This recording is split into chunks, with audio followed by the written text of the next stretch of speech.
जैसे किशनगढ़ की राजकुमारी चारुमती। ऐसा कहते हैं कि बाद दिवाली के आसपास का समय था, राजकुमारी चारुमती अपने महल में बैठी थी, बाहर आवाज आएगी चित्र खरीद लो, पेंटिंग्स खरीद लो। राजकुमारी चारुमती ने अपनी नौकरानी को भेजा कि देखो बाहर कौन है। बाहर एक बूढ़ी महिला पेंटिंग्स बेच रही थी।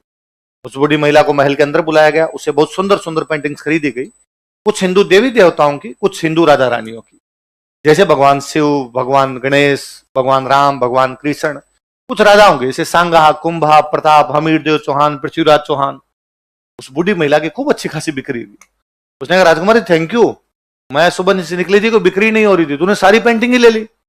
अब मेरे पास एक बड़ी सी पेंटिंग और है, ये तुम ले लो तो मेरा तो बाहर उतरे। राजकुमारी ने कहा दिखाओ वो कौन सी पेंटिंग है। उसने एक बड़ी सी पेंटिंग दिखाई। राजकुमारी ने कहा पर ये कौन? अरे कि तुम इनको नहीं जानती, शहंशाह हिंदुस्तान मुगलिया सल्तनत के बादशाह आलमगीर औरंगजेब खुद है। उसने कहा अच्छा औरंगजेब है कि हाँ दे दे, ये पेंटिंग भी दे दे। सारी पेंटिंग ली, रुपए बताओ कितने, इतने रुपए, ये पकड़ रुपए। 2 मिनट बैठ बूढ़ी माई, 2 मिनट बाद चाय पी के चली जाना। बूढ़ी महिला वहीं बैठी रही। राजकुमारी ने अपनी सहेलियों को कहा इस पेंटिंग पे एक एक जूता मारो। सारी सहेलियों ने अपनी जुत्ती उतारी, पेंटिंग की मारी, पेंटिंग बापड़ी चिंदी चिंदी हो गई। फटी हुई पेंटिंग उस बूढ़ी महिला को दी और कहा औरंगजेब को जाके कह देना चारुमती ने फाड़ी है। बूढ़ी महिला दिल्ली गई, उसने जाके कहा किशनगढ़ में राजकुमारी चारुमती है और उसने तेरी पेंटिंग के टोटे टोटे कर दिए। औरंगजेब को बड़ा गुस्सा आया। औरंगजेब ने हाथों हाथ किशनगढ़ की लैंडलाइन पर फोन घुमाया कि मैं राजकुमारी चारुमती से विवाह करना चाहता हूं। किशनगढ़ वालों की क्या औकात औरंगजेब को मना करे। उन्होंने कहा सर आओ, उसे 2 दिन पहले मिस कॉल देना, टेंट तान लेंगे हम। तो यह बात राजकुमारी चारुमती को पता चली कि मेरा विवाह किससे करने वाले हैं। उसने अपने भाई को कहा, उसके भाई का नाम था मान सिंह। उसने भाई को बुलाया, ये क्या तरीका है और आप मेरी शादी औरंगजेब से कैसे कर सकते हो? अबे औरंगजेब बड़ा राजा है, हम नहीं करेंगे, वो हमला करेगा। उसने कहा क्या तुम हमले से डरते हो, क्या तुम मरने से डरते हो? मान सिंह ने कहा मरे नहीं डरते, मरने से लड़ाई से तो कोई डर नहीं लगता, तो लड़ लो। ने कहा बात ये नहीं है, औरंगजेब की जब सेना लड़ने के लिए आएगी तो साधारण जनता की लड़कियों को उठा के लेके जाएगी। राजा का पहला कर्तव्य जनता की रक्षा करना होता है। यदि इन लोगों की बहन बेटियों की रक्षा के लिए हमें तेरी शादी करनी पड़ेगी, हम करेंगे। उसने गुस्से में आकर ऐसे तुम मेरी रक्षा नहीं कर सकते तो मैं खुद कर लूंगी। तो भाई ने कहा कर ले। अब राजकुमारी चारुमती को लगा अपनी रक्षा कौन करे, और उसे याद आया कि एक दिन टीवी पर एड आ रहा था, यदि किसी राजकुमारी से औरंगजेब जबरदस्ती शादी करना चाहता हो तो टोल फ्री नंबर पर कांटेक्ट करे। और उसने राज सिंह जी के पास मैसेज किया कि जिस प्रकार भगवान कृष्ण रुक्मणी का हरण करके ले गए थे, इसका हरण करके ले गए थे, उसी प्रकार आप मेरा हरण करके ले जाइए और मुझसे विवाह कर लीजिए। राज सिंह जी के पास ऐसे मैसेज आते ही रहते, टोल फ्री नंबर पे कोई मैसेज कर देता है। राज सिंह जी ने पहले डीपी चेक की, उनका ठीक है डन, शादी का कार्ड भेजो, कब है तुम्हारा ब्याह, मैं आ जाऊंगा। अब राज सिंह जी ने औरंगजेब को मैसेज किया, औरंगजेब वो तुम किशनगढ़ ब्याह करने के लिए जा रहा था? उसने कहा हाँ, तो मत जाना, वहां मैं करूंगा शादी। इससे थोड़े दिन पहले अपने एक जगह पड़ी झीलवाड़ा, झीलवाड़ा के पास में एक जगह पड़ती है रूपनगर। कौन जगह है? रूपनगर की एक राजकुमारी जिसका नाम था चंचल कुमारी। क्या नाम था? औरंगजेब चंचल कुमारी से शादी करना चाहता था, राज सिंह पहले जाके शादी करके आ गया। औरंगजेब ने कहा ये क्या तरीका है, मतलब चंचल कुमारी से भी तू करके आ गया, चारुमती से भी तू कदे एस फूलते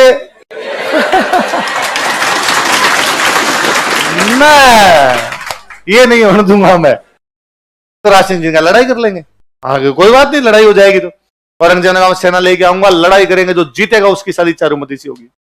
शादी का दिन नजदीक आया, तो राज सिंह जी ने अपने मंत्री इकट्ठे किए और इकट्ठे करके कहा कि इस समय एक गंभीर संकट है हमारे सामने। मंत्री ने पूछा हाँ साहब बताओ। वह एक अबला नारी हमें पुकार रही है। मंत्री मन ही मन सोचा कि आपको आजकल हर तीसरी अबला नहीं लग रही क्या? बताओ सर बात क्या है? कि मैं किशनगढ़ की राजकुमारी चारुमती से विवाह करने जाऊंगा, जो औरंगजेब से विवाह नहीं करना चाहती। औरंगजेब सेना लेकर आएगा, हम उसकी सेना को रोकना तब तक जब तक मेरे फेरे नहीं हो जाए। जैसे मेरे फेरे संपन्न होंगे मैं खुद लड़ने के लिए आ जाऊंगा।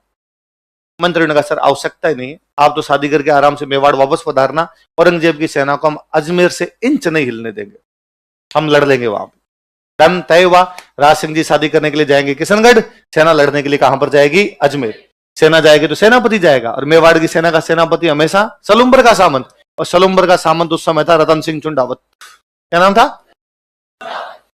रतन सिंह चुंडावत के पास मैसेज किया गया कि सलुम्बर के सामंत रतन सिंह चुंडावत कल जो है वो मेवाड़ की सेना लड़ने के लिए कहां पर जाएगी? अजमेर। जिस दिन रतन सिंह चुंडावत के पास ये मैसेज गया उस दिन उसकी खुद की शादी हुई थी।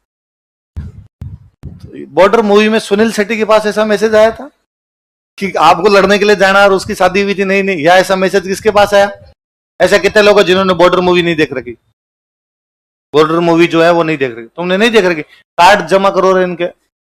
कल एक भी क्लास में नहीं बैठना चाहिए तुम्हारे में से। बॉर्डर मूवी सबको देखनी है। जिन्होंने नहीं देख रखी वो आज घर पे जाके देखें, जिन्होंने देख रखे वो रिवीजन करें। सलुम्बर के सामंत रतन सिंह चुंडावत, उनके पास मैसेज हुआ कि आपको अपनी सेना लेके कहां पर जाना है? अजमेर। क्योंकि वहां पे किससे लड़ाई करनी है? औरंगजेब। क्योंकि राज सिंह जी शादी करने के लिए कहां पधार रहे हैं? किशनगढ़। कौन सी राजकुमारी से? और उसी दिन रतन सिंह चुंडावत की खुद की शादी हुई थी। बूंदी की एक खाड़ी रानी थी उनकी। कहां की रानी थी? सलह कंवर। क्या नाम था? कहां की रानी थी? बूंदी की। बूंदी में एक थे संग्राम सिंह। बूंदी में कौन थे? संग्राम सिंह राजकुमार जी। बूंदी में हाड़ा चौहानों का राज था, इसलिए बूंदी की जो रानियां होती उनको क्या बोलते थे? रतन सिंह जी के पास मैसेज गया कि आपको लड़ने के लिए जाना है, राज सिंह जी शादी करने के लिए जा रहे हैं। तो रतन सिंह ने कहा राज सिंह जी खुद की शादी के लिए मेरी शादी क्यों बर्बाद कर रहे हैं? मेरे घर में भी तो शुभ काम है, आज ही मेरी शादी हुई है, मैं ऐसे बीच में ब्याह छोड़ के कैसे जाऊं? ये बात उनकी रानी को पता चलती है। रानी का नाम क्या है? रानी तो क्या रही होगी, 17-18 साल की लड़की रही होगी। उस समय शादी की उम्र यही थी, 15-16 साल की उम्र में शादी कर दिया करते। और वो राजकुमारी कितनी इंटेलिजेंट और कितनी देशपरायण रही होगी कि उसने रतन सिंह चुंडावत को कहा कि ना, आपको लड़ाई के लिए जाना चाहिए। शादी ब्याह सब अलग, देश के लिए लड़ना सबसे बड़ा काम। कर्तव्य से बढ़कर इस दुनिया में कुछ भी होता, ड्यूटी इज ड्यूटी। ड्यूटी ये कहती है कि मेवाड़ की हरावल में हमेशा सलुम्बर का सामंत जाएगा, और इस समय सलुम्बर के सामंत आप रतन सिंह चुंडावत हो, तो आपको जाना चाहिए। रतन सिंह ने वापस कहा कि मैं हमेशा जाता हूं, मैं मेरे कर्तव्य से कभी नहीं मुक रहा हूं, और मैं छोड़ो, मेरे दादे परदादे हमेशा इस मेवाड़ की सेना के हरावल में रह के लड़ते हुए मारे गए होंगे, हम 1 इंच पीछे नहीं हटे। इस बार हमारे घर में शादी का काम है। उसने वापस कहा कि यदि आप ना जाएंगे तो आपसे हरावल का अधिकार छीन लिया जाएगा, और यदि आपसे हरावल का अधिकार छीन लिया गया तो आपकी आने वाली पीढ़ियां इस बात पर शर्म से सिर नीचा करके कहेगी कि बीच में एक रतन सिंह नाम का अयोग्य व्यक्ति हो गया था जो लड़ने नहीं गया, इसलिए मेवाड़ वालों ने हमसे हरावल छीन ली। क्या आप चाहते हैं कि आपके बेटे पोते जो हो वो आपके नाम पर सिर नीचा कर ले? थोड़ा समझाया तो उसने कहा ठीक है, मैं जाऊंगा। अगले दिन वो तैयार होता है, घोड़े वोड़े लेके सेना रवाना होती है। जैसे ही रतन सिंह घोड़े पर बैठ के आगे आगे जा रहा है, पीछे सेना है। जैसे उस रानी का महल आया, रतन सिंह से वापस रानी की याद आई, वो रुक गया। उसने अपने पास में एक सैनिक खड़ा था, उसको कहा कि ऊपर जाके रानी को कोई निशानी दे दे। क्या दे दे? अंगूठी, कोई चूड़ी, कुछ ना कुछ दे देगी तो टाइम पास करेंगे, युद्ध के मैदान में याद आएगी। तो वो सैनिक ऊपर गया और उसने जाके कहा नीचे रतन सिंह जी खड़े रहे, आपकी कोई निशानी मंगा रहे हैं। वो 15-16 साल की लड़की पुनः सोचती है कि जो व्यक्ति जाने में आनाकानी कर रहा है, इस बात की क्या गारंटी है कि वहां पे लड़ पाएगा? यह भी तो हो सकता है कि वहां से बीच में भागकर वापस आ जाए। और आने का कारण क्या रहेगा? मैं कारण रहूंगी कि मेरे कारण वो भाग के आ गया था। उस राजकुमारी को पुनः लगा यदि देश की कर्तव्य में मैं बाधा बनती हूं तो ये शरीर, ये सुंदरता, मेरा होना किस कारण है? इसका मतलब क्या निकलता? मेरा अस्तित्व का क्या मतलब है यदि देश की रक्षा नहीं हो पाए? उसे लगा कि यदि मेरा पति मेरी वजह से नहीं जा पा रहा है तो मुझे नहीं रहना चाहिए। उसने अपना सिर काट के दे दिया था। चुंडावत मांगी सेनानी, सर काट दे दियो सतराण। जब वो गर्दन लेके और नीचे पहुंचा तब तो रतन सिंह होश फाकता होगा, उसको लगा ब्लंडर कर गया मैं। और अब क्या किया जा सकता था? अब पछताए हो तो जब रतन सिंह वो राजकुमारी जी उसके जो बाल थे उसको अपनी गर्दन में बांधता है, उस लटकाता उसकी गर्दन को। उस अजमेर वाले युद्ध में इतना भयंकर लड़ता है कि अजमेर में औरंगजेब की सेना को इंच नहीं जाने दिया था, उसने मार मार के वहीं से भगा दिया था। उस लड़ाई में लड़ता हुआ रतन सिंह काम आता है। राज सिंह जी चारुमती से शादी करके मेवाड़ पधारते हैं। उस शादी के काफी दिन बाद में राज सिंह जी चारुमती के साथ में राजसमंद झील की पाल पर बैठे हैं और उस युद्ध की कहानी सुना रहे हैं कि अपनी शादी से पहले क्या हुआ था। और राज सिंह जी कहते हैं, ओ रतन सिंह चुंडावत अजमेर में लड़ता हुआ मारा गया।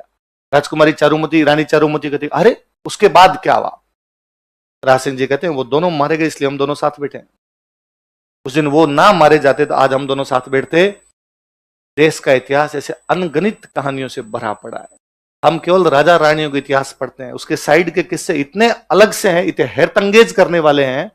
किसी कवि ने बहुत बाद में कहा कि हनुमान जी जब मां सीता से मिले थे ना अशोक वाटिका में, तो उन्होंने मां सीता को कहा था कि आपको निशानी दीजिए ताकि मैं राम जी को कहूं कि मुझे सीता जी मिले थे। तो सीता जी ने उनको अपना एक आभूषण दिया था, चूड़ामणि। क्या दिया था? चूड़ामणि का आभूषण होता है, वो निकाल के दिया था। कोई कवि कहता है कि सतरी सेनानी चाही समर सलुम्बर धीस। सलुम्बर के सामंत ने युद्ध में जाते समय उस सती महिला से, उस अपनी पत्नी से कोई निशानी मांग ली थी। चूड़ामण मेली सियान ईंधन मिलो शीस। सीता जी ने चूड़ामण मेली थी, इस महिला ने तो क्या काट के दे दिया था। इसलिए आज दिन तक हमारे राजस्थान पुलिस की जो महिला बटालियन होती है उसका नाम है हाड़ी रानी बटालियन।